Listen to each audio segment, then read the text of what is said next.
Hello guys, good morning, good afternoon, or good evening po sa lahat kung saan man tayo sa sulok ng mundo. Ngayon, andito ako sa aking sagingan guys. Kasi lahat ng saging ko talaga ay naputol ba kasi nabali siya nung nadaanan ng bagyong Tino. Kaya ito na lang yung natira. Pero hello guys! Good morning, good afternoon, or good evening po sa lahat kung saan man tayo sa sulok ng mundo. Ngayon, meron akong ipakita sa inyo, meron akong bagong ganap kung saan nandito ako sa sagingan. Pero bago ko ipakita sa inyo guys, lalo na pag bago pa kayo sa aking channel, ayan, like na, merong share, syempre share na para makikita sa lahat ng mga friends nyo kung anong mga nakikita at nalalaman nyo. Syempre huwag kalimutan subscribe, may bell sa gilid, pindutin na at hit na yung all sa itaas para ma-notify kayo sa lahat ng mga bagong videos na i-upload. Kaya guys, ngayon samahan ko na kayo sa pagpunta sa aking sagingan. Ayan guys, yung aking sagingan na kasi nung bagyong Tino ay nabali lahat yung aking mga saging. Ganyan na lang. Pero pinutol namin para baka naman mamunga pa. Pero ayan ayan. Pero yung mga meron siyang maliliit na lumabas. Ayan. Pero makakuha pa rin tayo. Nung pinutol namin sa gitna, ayan yung resulta. Lumabas na dahon. At yan po. Pero mataas naman siya. Pero meron din kasi kami dito medyo matanda na. Pakita ko sa inyo guys. Ayan siya. Mababa lang. Pero medyo matanda na kasi siya. Siya yung pinakauna. Pero pinutol namin para kasi nabali siya. Kaya pinutol namin sa gitna. Para lang baka sisibol pa. Pero ayan medyo may bunga siya. Pero maliliit yung bunga niya. Ngayon ayan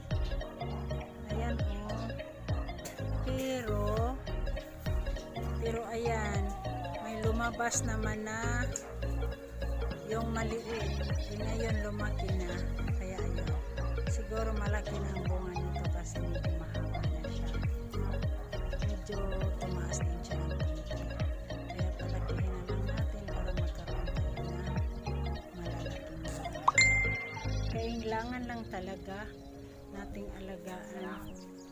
Kasi kung ma-discourage tayo at hindi na natin alagaan, yan, wala na rin talaga tayong makukuha. Pero ayan yung bunga niya. Ayan pero makakuha din naman tayo. At mayroon din tayong sa gilid. Pero marami naman kasi ayan ayan. Marami namang mga maliliit na lumaki. Kaya ayan, pataas na siya. At magkaroon tayo ng maganda at malusog na bunga nito kasi tumaas na siya. Ayan. Pero marami din naman sila. Kaya makakuha pa tayo nito ng bunga. Ayan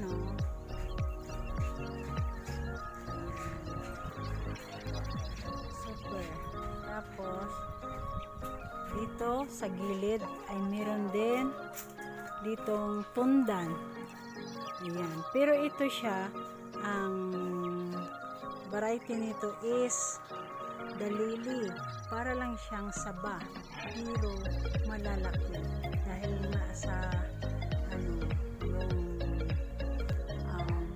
pagkatapos ng bagyo ay ayun, lumiit yung niya.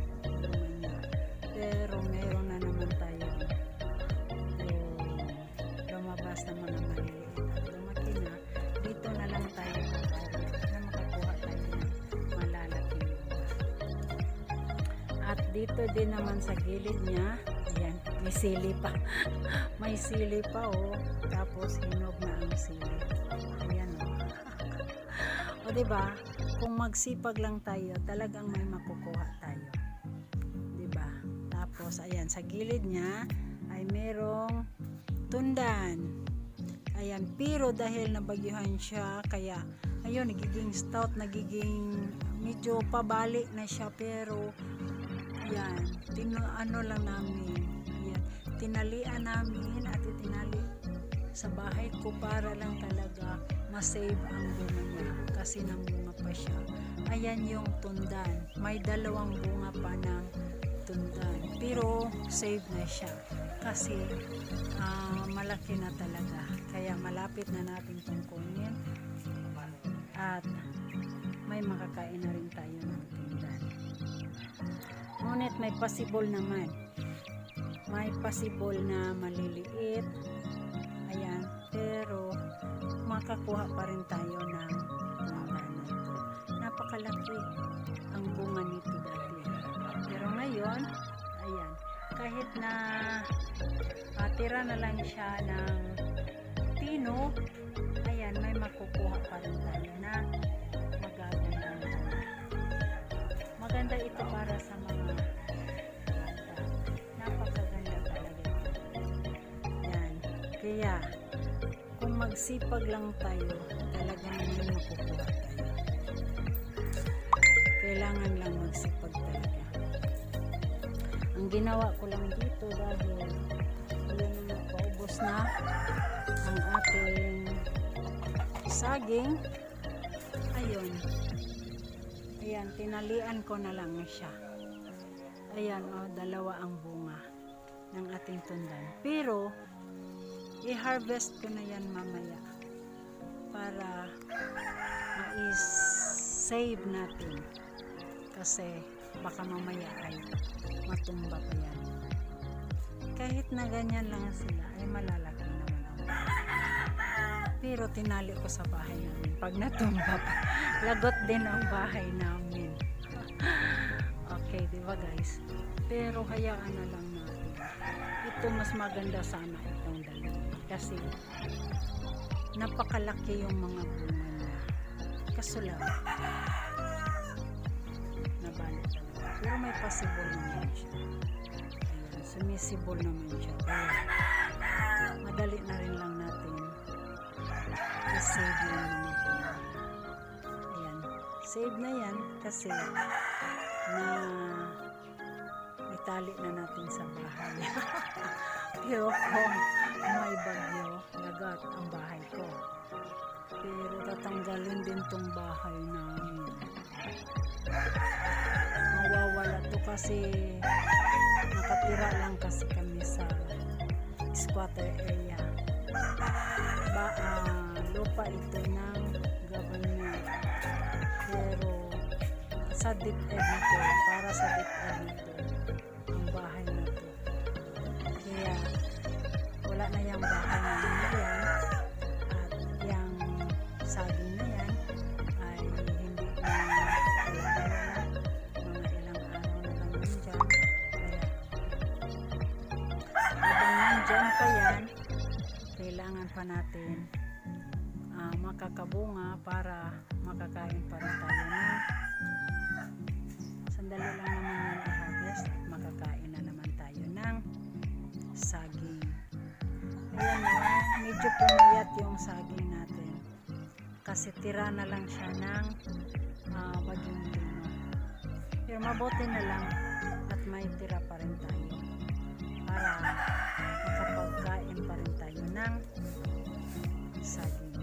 Masarap ang saging saba, lalo na kung may ginamos, maanghang na sili at isaw-saw sa suka. Napakaganda talaga.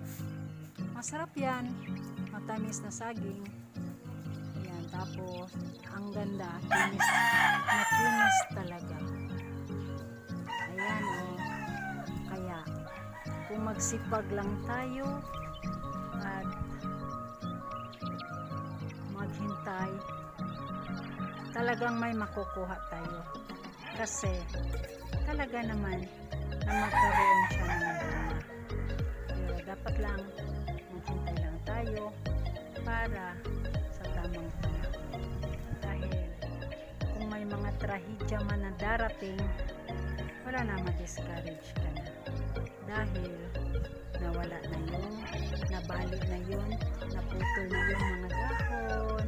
Pero kung maghintay ka lang at magsipag, kukunin yung mga dahon, putulin sa gitna, ayun, darating din ang panahon na magkakaroon ka pa ng harvest sa iyong mga saging. Kaya huwag tayong magsawa, kailangan lang magsisipag-sipag para sa ating ikabubuhay. Ngayon, malapit na i-harvest, kaya magkakaroon na tayo ng saging.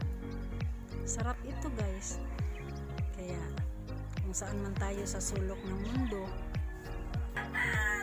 kaya huwag tayong mawalan ng pag-asa kung sakaling darating man ang trahedya, ay kailangan lang natin ang pagtayo para makarecover tayo. Ganyan lang, kailangan lang may tiyaga. Sa ating paghihirap, meron naman talagang hindi natin maaasahan. Pero kung magsipag lang tayo, balik tayo, magtanim tayo, ayun, may makukuha. At sana guys, nagustuhan niyo ang video.